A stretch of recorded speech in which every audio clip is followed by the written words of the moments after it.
What's going on, everyone? You found yourselves locked on Bulls. I'm Matt. That's Big Dave. Up ahead on today's episode, we got to break down a crushing loss to the Portland Trailblazers from Wednesday night. 112-107 is the final. Lots to break down.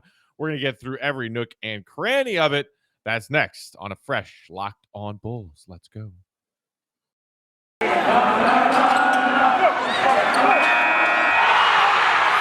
You are Locked on Bulls, your daily podcast on the Chicago Bulls, part of the Locked on Podcast Network, your team every day. Here are your hosts, Matt Peck and Big Dave Watson.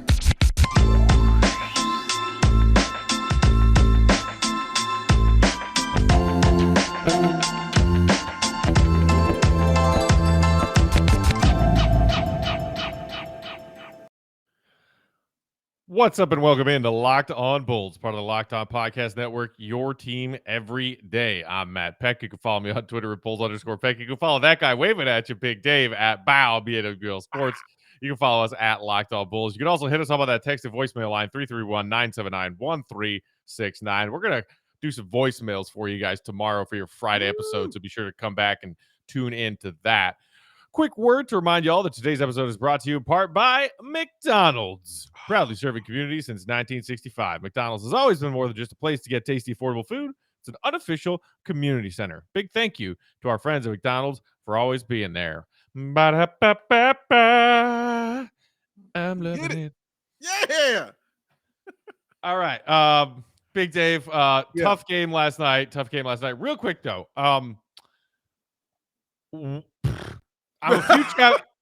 a few chapters into this Scottie Pippen book, and the first few chapters are about him growing up in Hamburg and his family life and all that. But the prologue, oh my God, the prologue! It's like F you, MJ triple F you. Wow. Here's my book, dude. Wow. I cannot wait for you to read this so we can talk about it. Woo. I love what Jeff Van Gundy said. He's like, Scottie Pippen's book should have been titled "Thank You, Michael." Like, dude, what are you talking about? Stop it. Although, I mean, you can call them crazy if you want to. If this whole media scorched earth tour that Scotty's been on has been about selling this book, not only did I buy a copy, because I bought a copy, New York Times bestseller list already. Congrats, man. Congrats to Scottie Pippen. He got what he wanted. Get that paper, Scotty. Getting that money, man. So proud of him getting his money like that, man. Hey, I hope he got what he wanted out of this, straight up. Indeed. The Bulls did not get what they wanted last night, which would have been another victory on this West Coast road trip. Lot went wrong in that game, particularly in the third quarter. But Big Dave, I figured we could start with some of the key sequence in that closing few minutes of the fourth quarter when the game was up for grabs after Portland fought their way back in it. First and foremost, Zach LaVine, with the most wide open three he's ever seen, misses it. And I was watching the Bulls Twitter's, post-game press conference video feed that they had up, and people are popping in with comments on the Bulls live Twitter feed from post-game. And I could not believe the amount of people who were trashing Zach LaVine for missing that three. Oh, man, hero ball Zach, ISO Zach. Look, did Zach take a couple of questionable shots prior to that in the fourth quarter? Yes. We know this about Zach. We've been over it. We want him to get better. And I think at times he forgets that he has more help than he used to, and he doesn't need to force shots anymore. But that shot in particular, he was wide open and he missed. It happens. Yeah. Also, before that, he made 7 threes in that game. If you're blaming Zach LaVine for that loss, I don't know what the hell you're talking about. A good friend of mine, my man Tone, aka Feast is Famine, shout out. He called me probably an hour before we did this show. And he was like, man, let me tell you my problem with Zach LaVine. He proceeded to go in on Zach LaVine and that shot. And he was like, he takes all these bad shots and, I can't believe he missed it. And I said, I hear what you're saying. I was like, but this is how I looked at it. I was like, he took a shot that honestly, I thought in his mind, he thought somebody was going to be there on him. Right. Because that's what it looked like. The way he shot that ball, it looked like he was expecting somebody to be there. So when he went up, and he saw nobody was around him, that kind of altered things for him. Yeah, kind of like, oh snap, nobody's here. And I mean, nobody was anywhere near him at all. So I think that kind of spooked him and threw him a little bit, because Zach is used to taking shots with people in his face, because we know he's the and Stacey has said this, the best bad shot maker in the league, best tough shot maker in the league, man. That dude takes tough shots because guys are playing really good defense on him. So he's used to that. Like, we've seen him be the king of taking pump fakes and hitting 3-point shots in people's faces. He did it that game. So I think that's what it was, man, honestly. Like, he was just really expecting somebody to be there. And when I said that to Tone, Tone was like, you know what? I didn't even think of it like that. You're right. It didn't even cross my mind for it to be that way. But I'm not surprised, Matt, that Bulls fans would come on and kind of feel that way. You know what I'm saying? I'm not surprised they would come on and want to trash Zach and take him out. You know, oh, you got to make that. That seems like common Bulls fodder for Bulls fans. They're either here on the top of the mountain, or they're way down in hell. There's never a middle ground, you know what I'm saying, with Bulls fans, man. But that's why y'all listen to us, because we try to keep it level right on that middle ground, guys. And he just missed a shot. Like, he missed a wide open shot. It sucked. He missed it. He knows it. He didn't want to miss it. And yeah, that's kind of what happened. Yeah, you know, kudos for, you know, clearly some kind of miscommunication by the Blazers on that, you know, out of bounds play. How do you leave Zach LaVine that open? Because he was open. But another key moment late in this fourth quarter stretch of a tight game, speaking of holy crap, were they open and maybe some blown coverage happened, that Yusuf Nurkic dunk when he and McCollum had that little, like, you know, two-man pick and roll game after a timeout. And the Bulls have been switching brilliantly and fighting through screens brilliantly. Their defense has been keyed in all night long. And on this crucial moment, it's a 4-point game, right? 102 to 98. And all of a sudden, out of nowhere, I can't remember who the two were, but both Bulls went with CJ and nobody stayed with Nurk, who just rolled, boop, simple pass all by himself under the basket for an easy dunk. You got to credit the Bulls defense for playing a heck of a game most of the night, but talk about some untimely defensive blunders like that one. Yeah, absolutely true. And the reason I think I can take it easier today is because it's not common for this team to do things like that. We're more shocked at it when we see guys missing assignments and things like that. So that's why I can take it. I'm not saying it doesn't suck. That's not what I'm saying. Of course it sucks. We lost. But yeah, man, it was tough. And I credit Chauncey Billups with actually saying, I have a huge human being at center. I'm going to leave him in the game a little longer than he wants, because Nurkic was gassed when he came out of that game. He was gassed. Right. He stayed in a little bit longer than he's used to, because Portland usually goes with a smaller lineup in the end. But he stayed out there because he's like, but you got Derrick Jones Jr. out there. You can get some free points. And that's exactly what happened in that fourth quarter. You saw them go inside and dump it inside to Nurkic. So when that perimeter defense, Matt, was clamping down on Dame and clamping down on CJ McCollum, that one play where they clamped down on him and he just bullet passed it inside, you know what I'm saying, to Nurkic, who was one-on-one with Derrick Jones. It was like, okay, what do? You know what I'm saying? You're going to give up 2 points right here.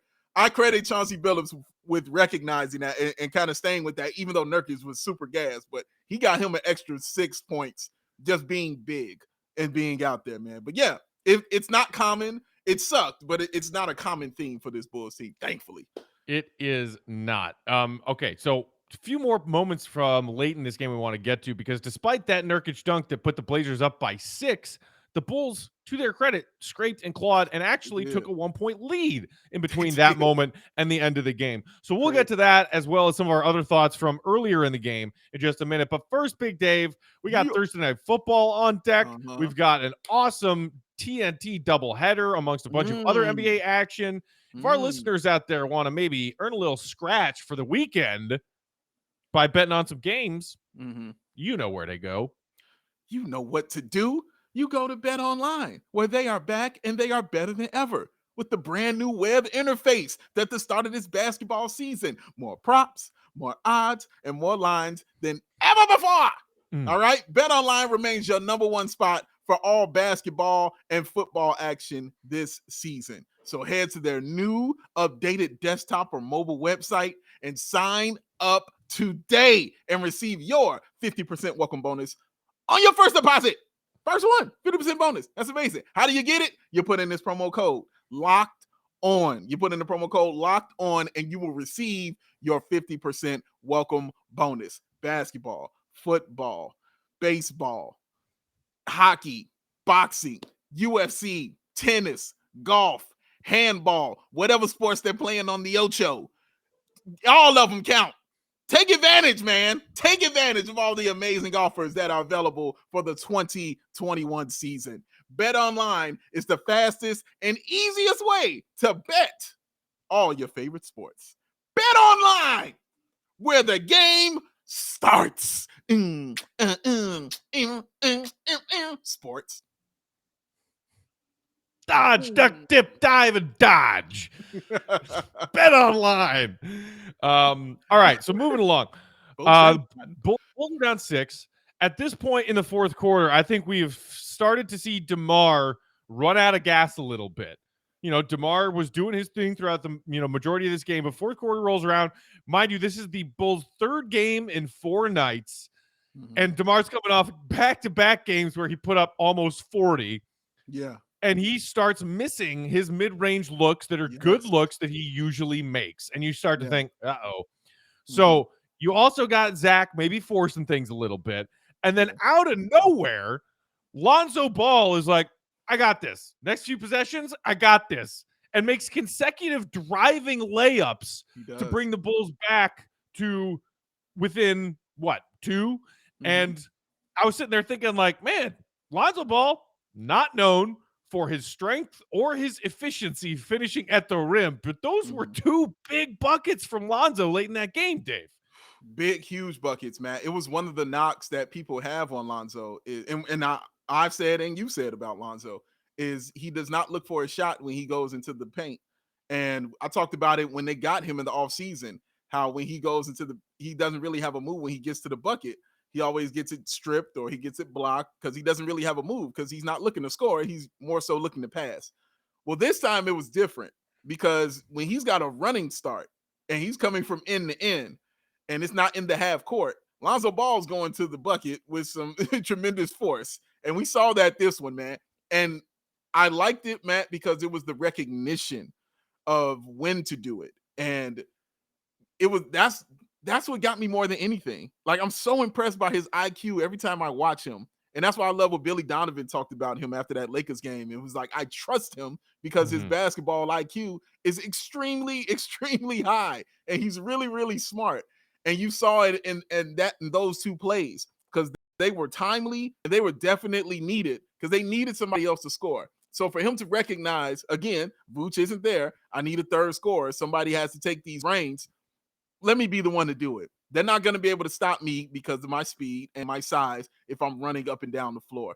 And I mean, he went full speed, Matt, twice, like you said, and scored some pretty serious buckets. And he played great defense that entire game. That block he had on Damian Lillard, it was special and awesome to watch, man. But yeah, kudos to Lonzo, Matt. He really did do that. And hopefully we see more of that.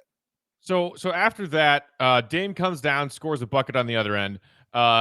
Then you get a 3-pointer and a layup from Zach on consecutive sequences. All of a sudden, the Bulls are up 107-106. Lonzo gets called for a foul on Dame. Dame makes both free throws. Blazers back up by 1. And at this point, we are now under a minute left in the game. The ensuing possession is the one that a lot of Bulls fans were talking about on Twitter, where DeMar's got the ball on the right elbow. He's going out ISO. He's got Nasir Little on him, who, by the way, should have fouled out already. Yes. And DeMar slips, regains his footing, then goes up, takes a difficult contested shot, and misses. Lots happened in that span of about 4.5 seconds. Yeah. And I didn't notice this until I saw somebody post a video of it on Twitter today. When DeMar is down after having fallen, you can see on one camera angle Billy Donovan in the background trying to call a timeout and the ref ignoring him. Any Bulls fans who are saying, Billy, call a timeout, he tried. The ref ignored him. Yeah. And then after DeMar gathers himself again, gets up, and gets that shot off. You look at the slow-mo replay, Nasir Little absolutely fouls him on the arm. Yeah. As part of his foul, he is fouled.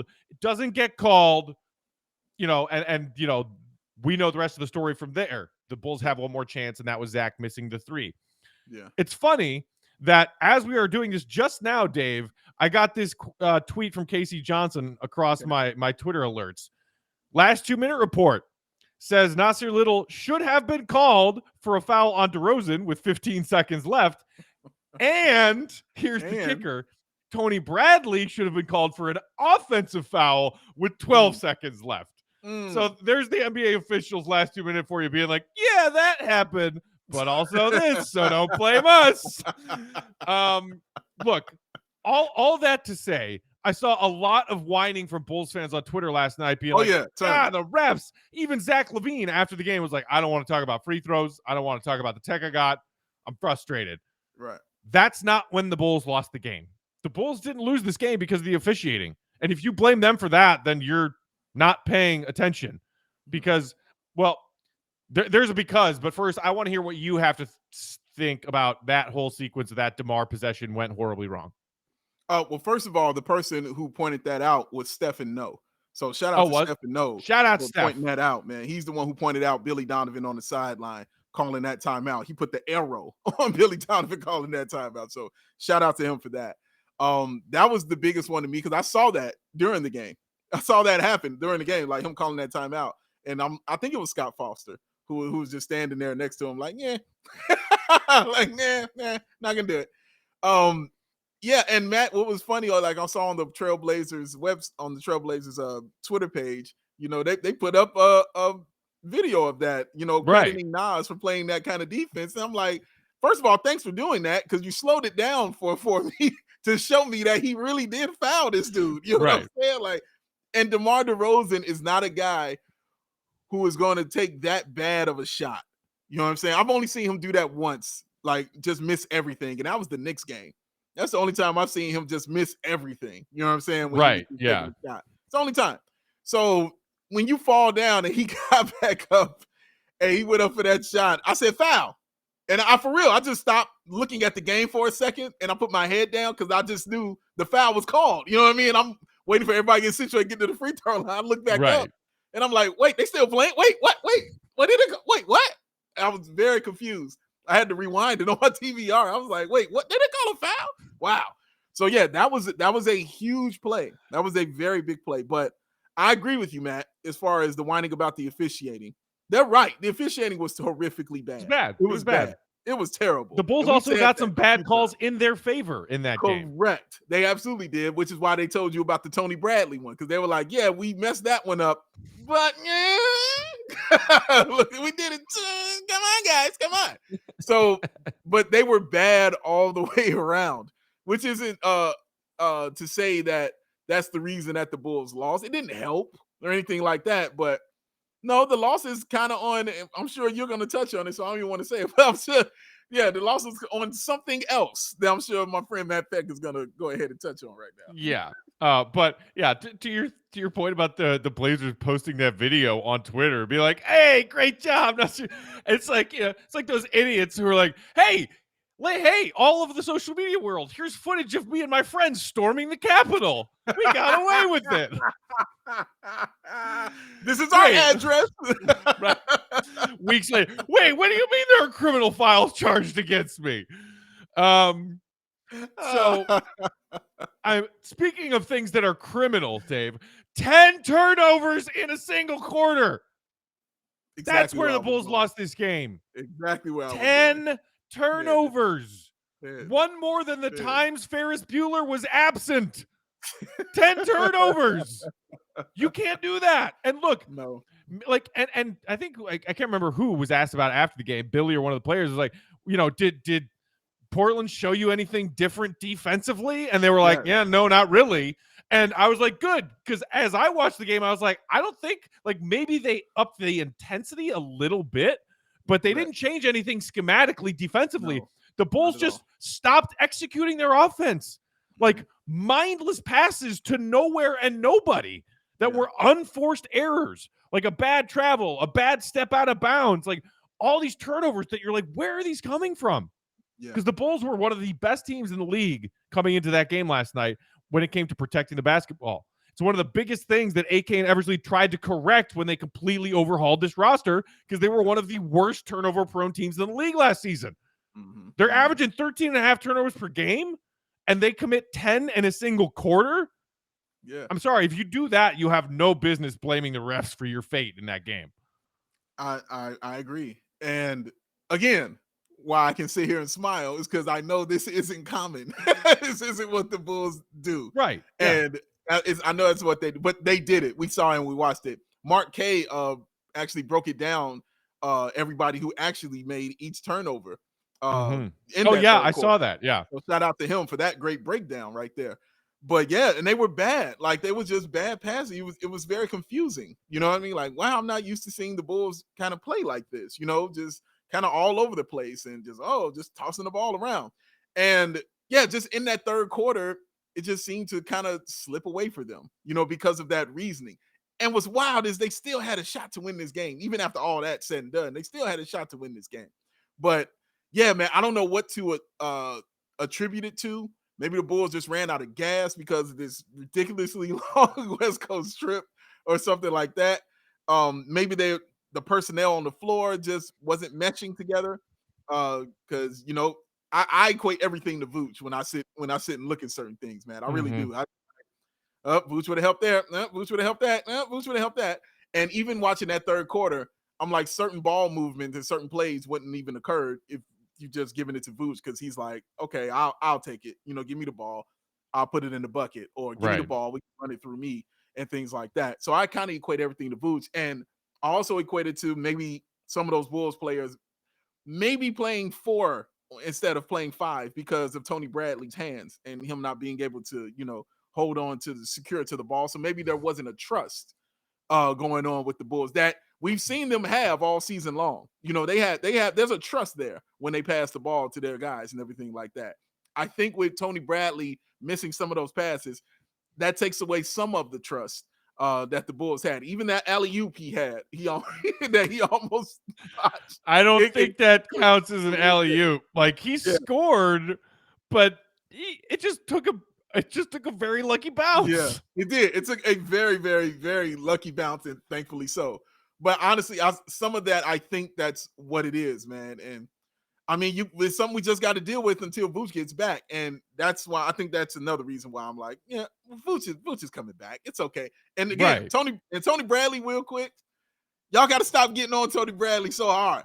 As far as calling him trash, we know what Tony Bradley is, guys. He's a backup center for the Chicago Bulls. We get it. I understand. But my God, y'all are like, man, this dude is the worst player in the history. He is Felicio. Get him off our team. And I'm like, relax, dude. Relax. Yeah. He's the backup center, and he's playing like a backup center. Right. I think that was my favorite Mark K tweet of last night. Was like, I can't believe this needs to be said to you Bulls fans freaking out, but like, yeah, Tony Bradley's a backup center. Matter of fact, he's like a bargain barrel backup center that the Bulls kind of had to settle for. And oh, gee, he's not as useful as a multi-time all-star center who's at home recovering from COVID. Man, but again, and that leads me to this, you know, and then we can get back to, I do want to mention a couple of other highlights. You know, you mentioned some of the good things we saw in this game, but sure. The fact that Bulls fans are also, after every loss, whether it was the blowout to Warriors or a tough loss like this to Portland, it's like, dude, we talked about this previewing the game. Blazers 6-1 at home. Second best offensive rated team in the league when they play on their home floor. It's not like, you know, Dame and CJ were 1 of 10 at halftime, and kudos to the Bulls defense. Do you think they were going to finish 2 for 20? Because I didn't.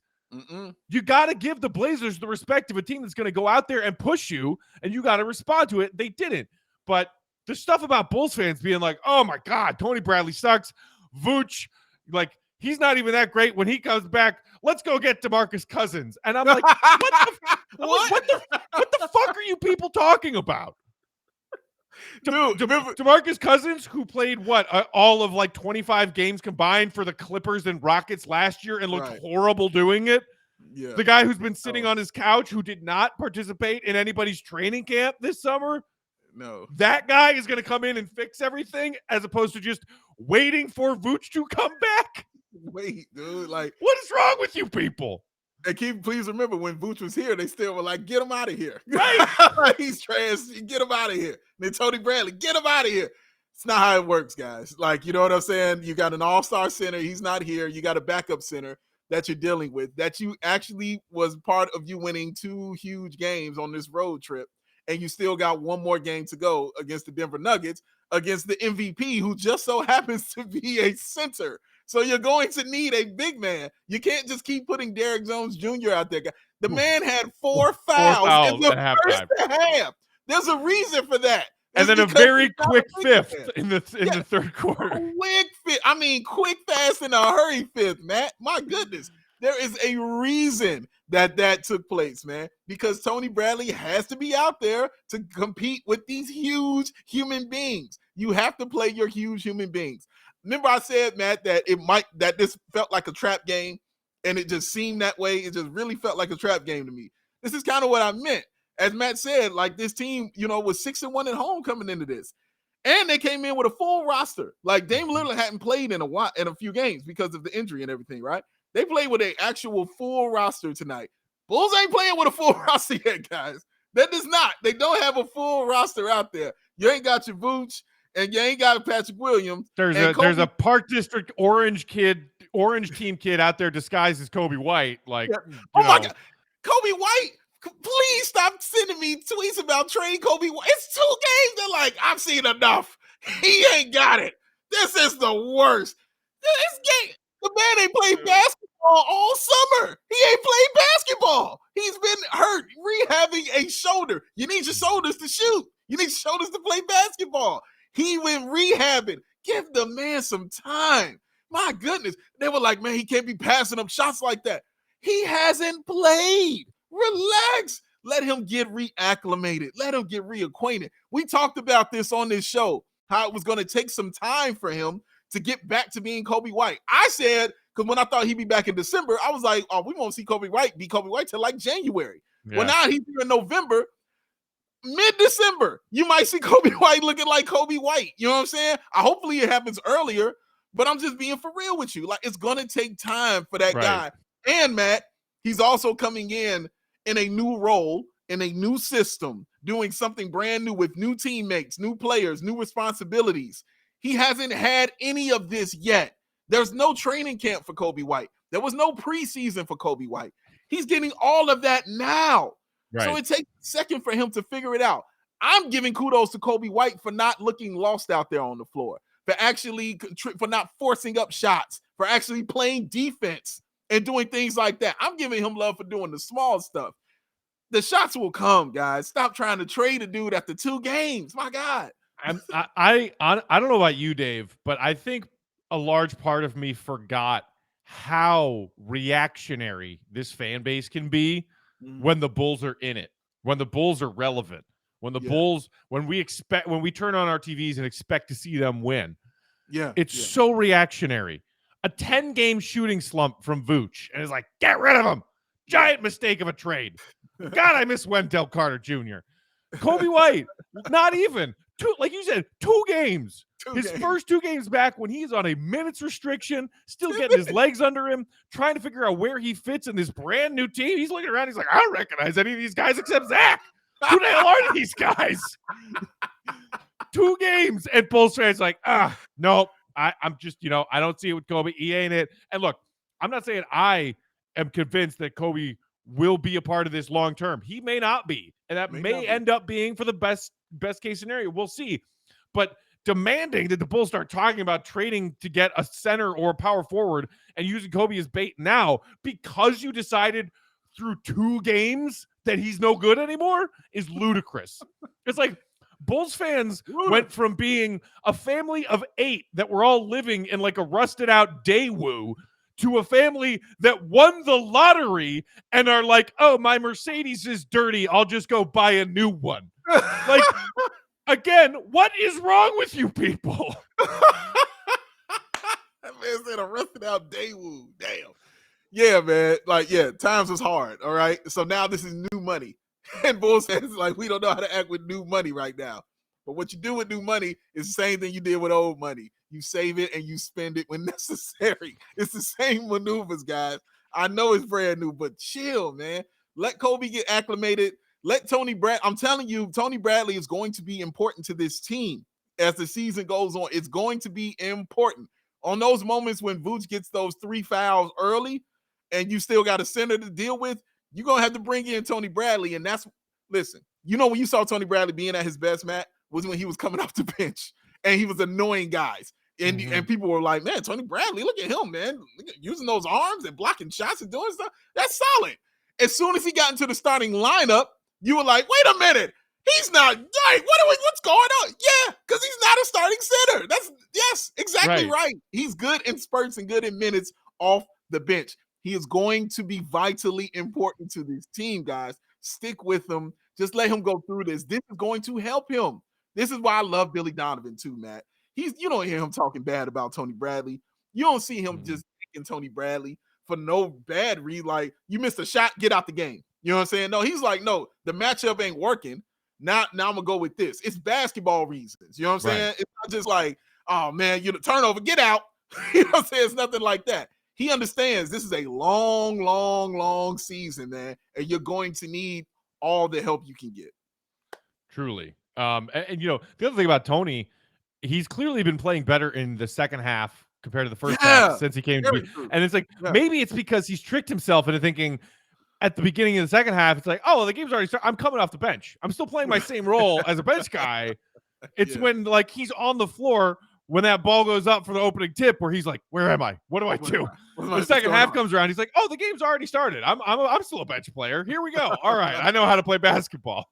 It's been weird, but again, hopefully we only have to make it through another handful of games, hopefully a small handful before Vooch is back. I did want to highlight Alex Caruso because I think, in addition to Zach having a night where he hit 7 threes and some of the things that we saw from Lonzo with some big clutch buckets late, that to me, the game that Caruso had was maybe the best takeaway of a bad loss, a frustrating loss.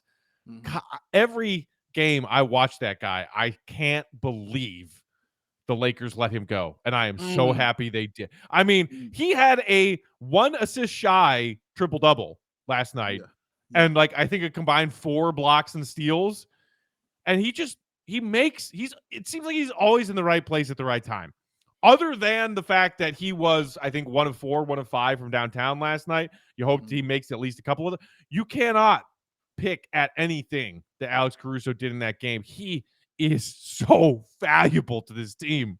Extremely valuable, man. You know what's funny? My brother, who is honestly one of the brightest basketball minds I know. Both of my brothers are, honestly.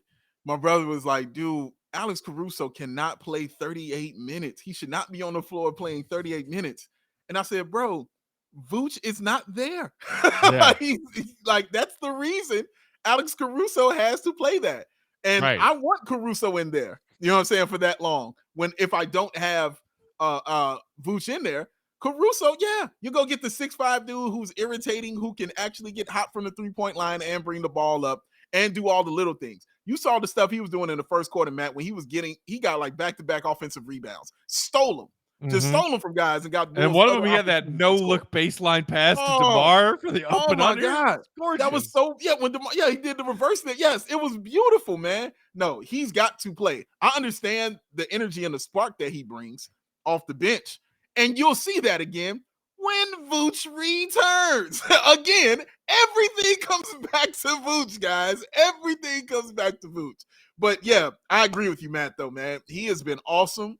He has been amazing for this team. The IQ that he shows on the floor is heavy. And I mean, he had CJ McCollum in hell. I mean, that dude, and I talked about it on the last show, like who was going to guard CJ McCollum? Who was going to be the one? Well, it was Alex Caruso, and oh my God, like he put that man in the clamps. McCollum didn't make a bucket, or didn't make a game impacting bucket until late, where I think he had like a little banker, like fadeaway, like 15-footer that was like a big bucket. But he was shut down pretty much. Right, but he was shut down pretty much all night. He was, yeah. And that one, that offensive rebound, he went up and under on that one. That was big Mhm. too. But you're right. That was in the fourth quarter. And again, that was when Caruso was gassed because he played like 38 minutes. Right. Yeah. And he played 38 minutes because he had to. You know what I'm saying? Like there's a reason for it. It's not like they're just going with it like the old Bulls regime would just go with stuff just to go with stuff because they like those players and stuff. No. This was scheme oriented. This was, I don't have my best big man out there, so let me get my best defender out there. You know what I'm saying? I have to compensate with something. My starting power forward, Patrick Williams, isn't out there. Let me go ahead and put this dude out here then, man. Let me do it that way. When Vooch gets back, everything will fall back into place and all will be right with the world. And then I promise Bulls fans, you can complain about brand new things and we will be right here to smile with you on it. Look, it's not like either of us are saying you can't be frustrated or mad about that loss. You absolutely can be. You know, just ream them a new one for 10 turnovers in a quarter. That's unacceptable. But you learn from it and you move on while doing your best. I beg you to maintain just a little bit of perspective. Because, like, you know what's worse? You know what's worse than, oh, my God, Caruso had to play 38 minutes last night because we don't have Vooch. You know what's worse than that? Oh, my God, Archie had to play 38 minutes tonight because we didn't have Wendell.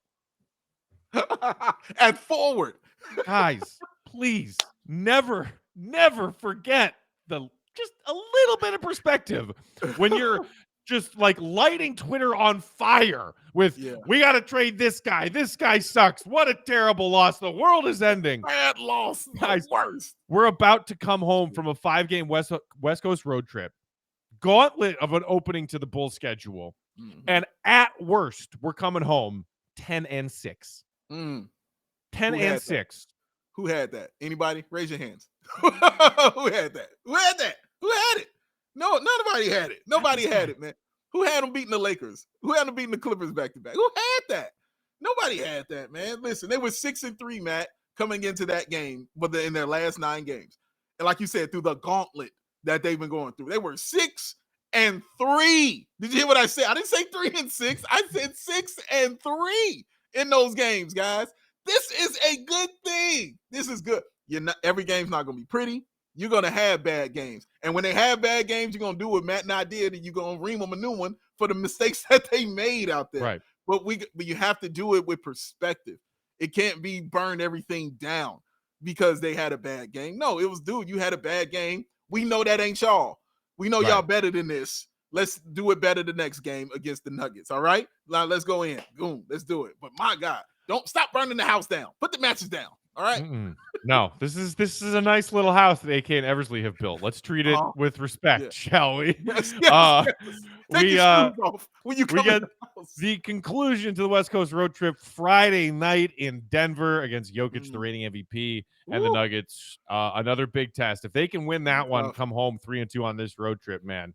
Awesome momentum. And then, of course, the weekend concludes with a rematch against D Rose, Tibbs, and the Knicks. Can't wait for that one as well. But between now and then, we'll have a voicemail episode for you guys on Friday to lead y'all into the weekend. If you want to be a part of the conversation on Locked On Bulls, hit us up on that text and voicemail line, 331-979-1369. And you can always find us on Twitter. I'm at Bulls_Peck. Dave is at Bow, BAWL Sports. We are at Locked On Bulls. For Dave, I am Matt. Thanks as always for listening and watching. Subscribe if you haven't already on YouTube. Love y'all. See Red, be good. Peace out. Try again Friday. Do it again.